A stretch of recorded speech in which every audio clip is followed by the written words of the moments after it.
Hello, hello, friends. It gives us great pleasure to discuss with Dr. Narayan um, current developments in intelligent technological developments in health sciences and what the research challenges are. Uh, of course, we will be talking about issues like artificial intelligence, software developments, and so on. And there can't be a better person than him to discuss a topic like this. And now this is part of our understanding of the geopolitical, economic, technological, geopolitics uh, issues and the set of materials we have. And so I was looking for somebody who is really good in understanding the IT and the technology and the sector of the health sciences. He has been a full professor in USA. Currently, he is head of department in Vietnam University, and he's, of course, associations are there with a number of other academic institutions. He has written a lot, published a lot, taught a lot. Sir, let's begin as you wish on the topic, and we can converse a bit, but we will rely on you because he has developed a very good set of slides, and we may not cover all of them now here, but we will attach them as like an appendix uh, on the video program. So, Yeah. Thank you for the invitation. Uh, just to mention a few words about myself, after staying in the US for over 40 years, I recently moved to Vietnam to build a School of Computing and Information Technology at the Eastern International University in Vietnam.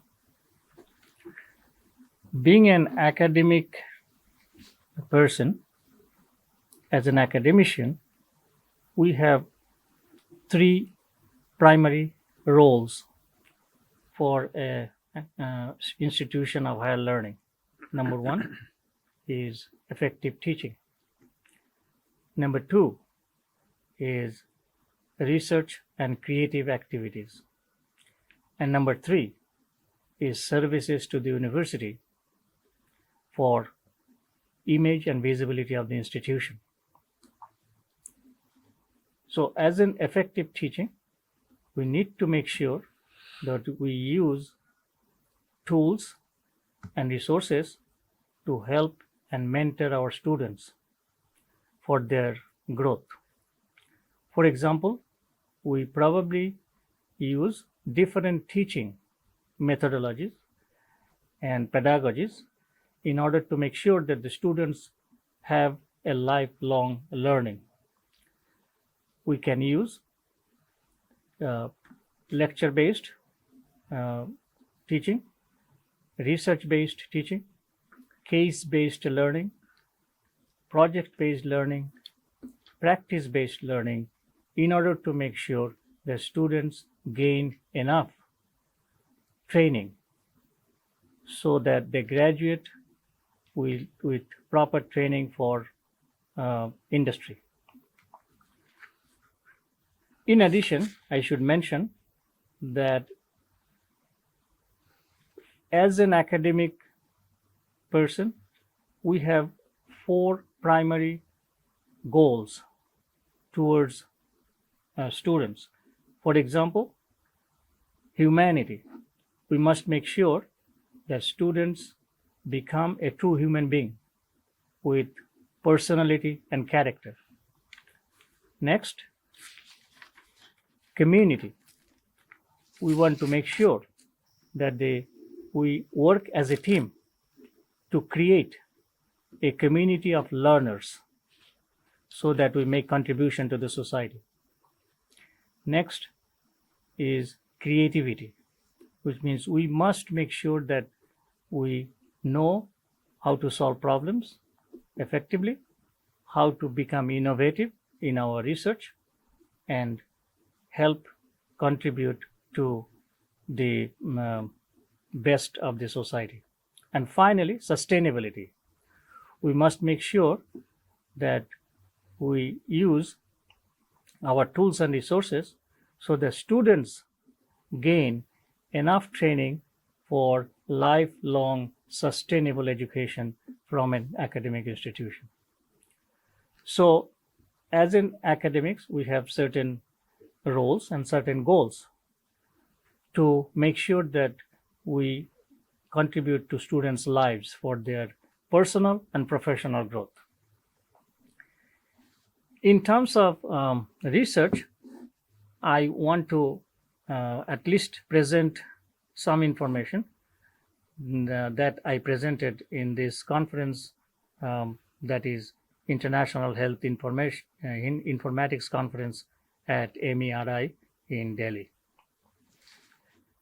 The title of the presentation was Intelligent Technological Developments in Health Sciences and Practical Research Challenges. The main part of the presentation was what we already know, which tells the current progress and current developments in the field. And second, what we do not know, that shows challenges and opportunities in the future in the field of computer science and computing. Nowadays, we want everything to be smart. That means smart devices, smart healthcare, smart software, smart home, smart medical devices, and smart computing power, etc. We also want intelligent communication systems. Most importantly, we would like to have advanced intelligent medical and healthcare systems for accurate diagnosis and effective treatments to save and or extend human lives. Simply speaking, we want intelligent devices and applications which requires and depend on intelligent software systems. If we want to ask anyone how to achieve, they will say AI, artificial intelligence. The reason is AI has made a significant contributions nowadays in different areas of our life. We already know that artificial intelligence is a broad discipline.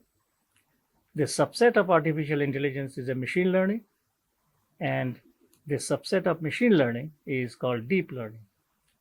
Artificial intelligence is a program that can sense, reason, act, and adapt. Machine learning are the algorithms whose performance improve as they are exposed to more data over time. And finally, deep learning is a subset of machine learning in which multi-layered neural networks learn from vast amounts of data. The function and popularity of AI has been growing and expanding rapidly every single day. AI alone or in combination with other algorithms like machine learning and deep learning, pattern recognition, computer vision, and blockchain is helping software development industries in general and medical and biomedical industries in particular to build intelligent software in a wide range of applications. AI is making a revolution in healthcare industries with applications to solve complex problems. There are many applications that we have through AI applications. For example, we have applications in education, we have applications in e-commerce, we have applications in human resources, we have applications in navigation, we have application in agriculture, we have applications in automobiles, and then we also have applications in gaming and sports, and we also have intelligent transportation systems, which is an advanced application that aims to provide innovative services relating to different modes of transport and traffic management, and enables users to be better informed and make safer, more coordinated, and smarter use of transport networks. And finally, we have intelligent medical systems, which helps to improve the quality of interventional healthcare in a data-driven manner, using principles and knowledge from a diversity of research fields, including artificial intelligence, statistics, computer vision, biophotonics, and medicine. We have a tremendous application in robotics nowadays, who helps carrying goods in hospitals, factories, and warehouses. We have robotics for inventory management. We have human and robot communications, also robot in different areas like manufacturing industry, agriculture, mining industry, and of course in healthcare. In healthcare and medicine, we use AI, artificial intelligence, along with machine learning to build sophisticated machines that can accurately detect diseases and identify cancer cells. It can increase clinical efficiency, improves patients' outcomes. It can use historical data and medical intelligence for discovery of new drugs.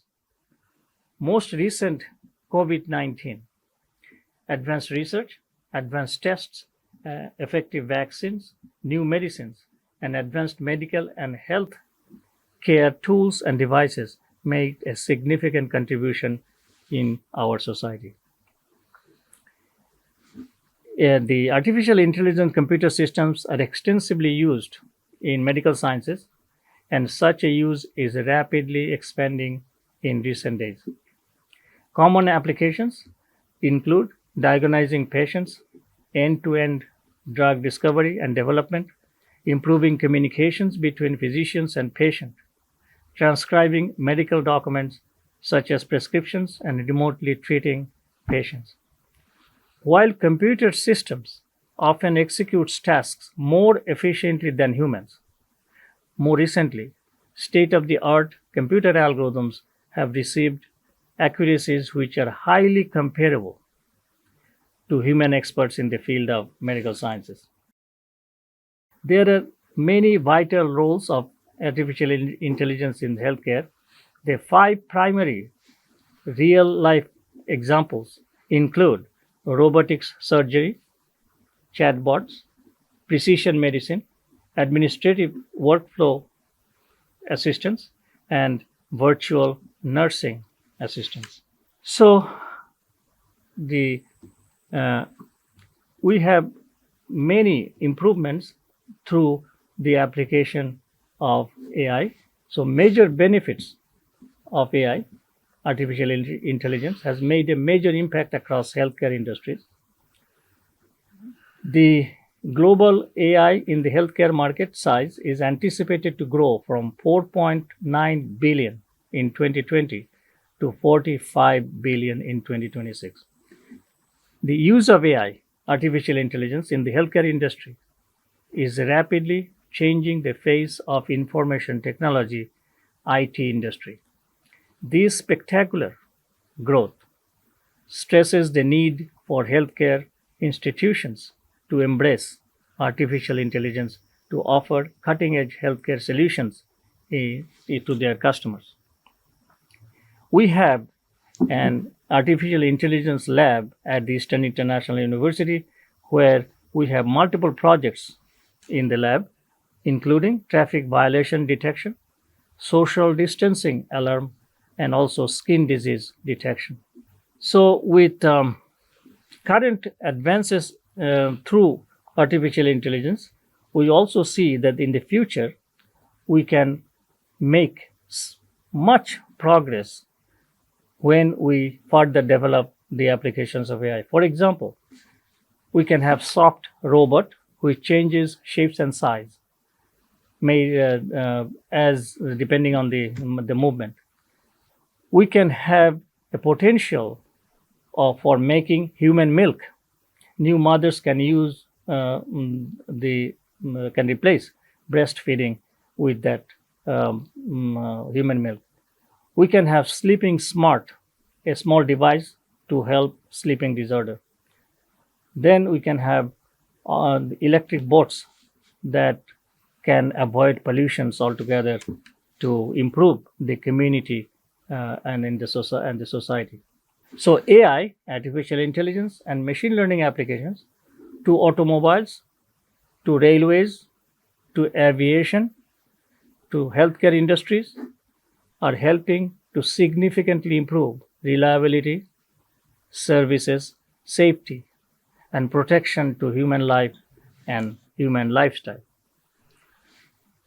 These are everything that we already know. The progress has happened, and the society has been improving and enjoying the lifestyle that we have than what we had before. However, now comes the challenges that we need to face. And that leads to the second topic, that what we do not know. Well, we have two groups in the society. One we call computer users. The other one is called computer scientists. Users believe we get 100% that we want or we need. Technology meets the expectations, which is a good news. However, computer scientists, software engineers, and software developers had a very different perspective. They ask the questions, do we really get what we really want? Leading to practical challenges for now and the future. This question is a challenging question. However, this is exciting and motivating with long-term opportunity to improve and contribute further research and developments. That leads to the concept of software reliability, that how much we get from a software. In other words, we would like to make sure that we get 100% software reliability, which means software should perform as intended. The functions of the software should meet the specifications. Well, that leads to the concept of software development model, which includes 5 distinct phases: specification phase, design phase, implementation phase, testing phase, and maintenance phase.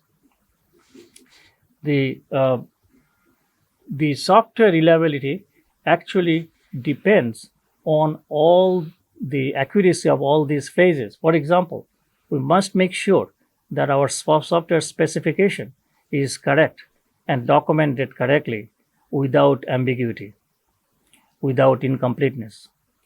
Then we have to make sure that specification is correctly used to outline the solution of the problem, which is called the design phase. Next, we want to make sure that we map the software design into implementation correctly. And finally, we must make sure that each component of the software is actually reliable. So the idea is, can we achieve 100% reliability? The answer is, it's maybe, it's yes, or it's no.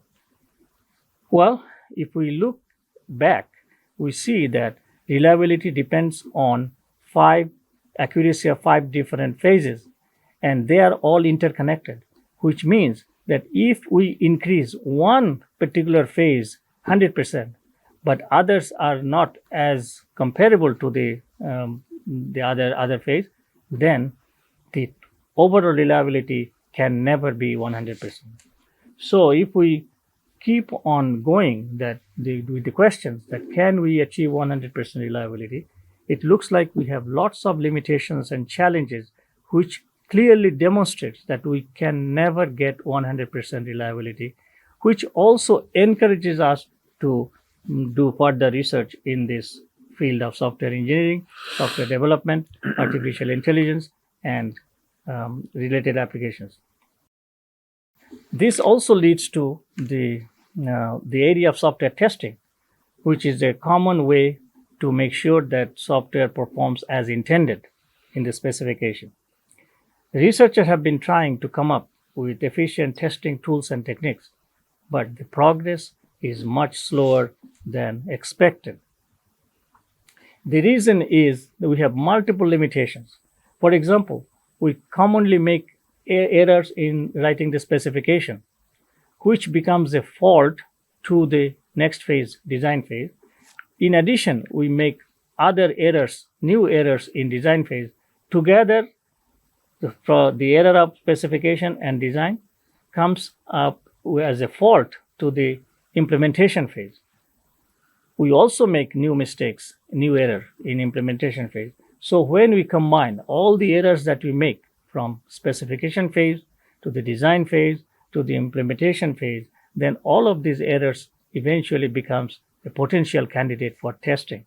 And testing consists of fault classification, fault isolation, and finally fault resolution. Each of these becomes a difficult issue to deal with, and therefore the reliability cannot be achieved as we intend. Next limitation is when we analyze the specification or expected behavior of a program and the observed behavior of the program. In other words, when we look at specification and implementation together, it appears that in most cases, depending on the complexity and the size of the software, they never meet 100%, which means the intersection of expected behavior and observed behavior is normally very small. And so the idea is what kind of research you need to do further in order to make sure that the specification set and the implementation set actually merge together into one set. The situation is even become difficult when we add a test case set with this specification and implementation set. It appears that we need to make sure that when we combine specification set, implementation phase set, and also the testing set, they basically they intersect 100% so that we can claim that everything that is specified was implemented, everything that was implemented was tested, and in order to make sure that the software is performing as intended. And it appears that that is almost impossible because of so many factors that are involved in software development process. There are two fundamental approaches to software testing. One is called functional testing, one is called structural testing. Functional testing depends on the specification of the software to be tested. Structural testing depends on the implementation of the software to be tested. There are limitations of functional testing. It appears that functional testing always creates difficulties in terms of gaps of untested software and also redundancy in test cases. These problems can often be reduced or eliminated in some cases through sophisticated testing methods. However, structural testing creates more difficulties in terms of potentially infinite number of paths that we need to test, infeasible paths that we cannot test, phenomena like coincidental correctness and also missing paths. These problems are impossible to detect, impossible to eliminate in most cases. So clearly, the software engineering is not easy. Therefore, reliability of any software, particularly when they are intelligent, when they are large, when they are complex, is not easy to solve. When you look at the levels of testing and try to relate testing with design, it appears there are three kinds of testing: unit testing, integration testing, and system testing. We have many methods of unit testing, integration testing, and system testing. However, we observe that we have fairly good and advanced literature on unit testing, but not as matured literature in integration testing, and of course, system testing lacks significant improvement. So these are the current limitations that we have in order to make sure that we any software that we build, which makes very difficult when it is really large, complex, and intelligent softwares because they are complex. So not easy to get 100% reliability in all cases. The question that we can ask, should we be concerned because of such challenges and limitations? The answer is probably yes, because software testing, especially when large and complex intelligent systems, are difficult. No single acceptable method, and 100% testing is impossible. That immediately raises the second question, should we be encouraged by such challenges and limitations? The answer is, of course, yes. Most of the theory of software testing has been proposed in the areas of functional and structural testing. Also, they are applied to conventional programming languages. So it's important to develop software testing theory for other new programming paradigms, which also gives us tremendous opportunities to go forward and work more in order to make progress. So again, if we go back with all the limitations that I just described, if we ask the question, can we achieve 100% reliability for large and complex intelligent software systems? The answer is no. So in general, it is impossible to get 100% reliability, and therefore only goal is to maximize it as much as we can, depending on the resources we have and training we have and education we have. So in order to have some concluding comments, we should say the field of software testing is wide open, leading to many new challenges and exciting opportunities in the field of computational intelligence and innovative applications. However, that gives us to pursue more research with industry and academics through active national and international research and professional collaborations between academics, healthcare industry, and IT industry. We together can make a significant advances in health and medical sciences in the near future. Health informatics, which is a field of science and engineering that aims at developing methods and technologies for the acquisition, processing, and study of patient data from different sources and modalities, I see that it's a long road ahead of us. One simple reason is that AI has been a field for 60 years. It was developed and proposed in mid-50s, and we are still working on different applications of AI in order to make significant progress in the society. It appears that there are three types of AI, artificial intelligence. One is called narrow AI or weak AI. That's the first stage. Next stage, stage 2, is called the general AI or strong AI. And finally, the third stage is called super AI. Now, assuming that we have the amount of progress we made in last 60 years, we are still in stage 1. Therefore, in order to achieve much more in the future that we want, that we need, we probably have to wait for the development of stage 2 and finally the development of stage 3. So we are still long way back in terms of significant contributions of AI in the society. So super intelligent AI in the context of humanity is yet to come in the distant future. And artificial intelligence has demonstrated a great revolution in recent times. However, there still exist a threat of AI due to ethical principles, especially when we are involved with the healthcare industries and IT industries. So this ethical theory and principles lead to a completely different topic, and so we should probably end our research discussion for now, saying that we have made significant contribution through AI application in recent days, and we will see much more contribution in the future.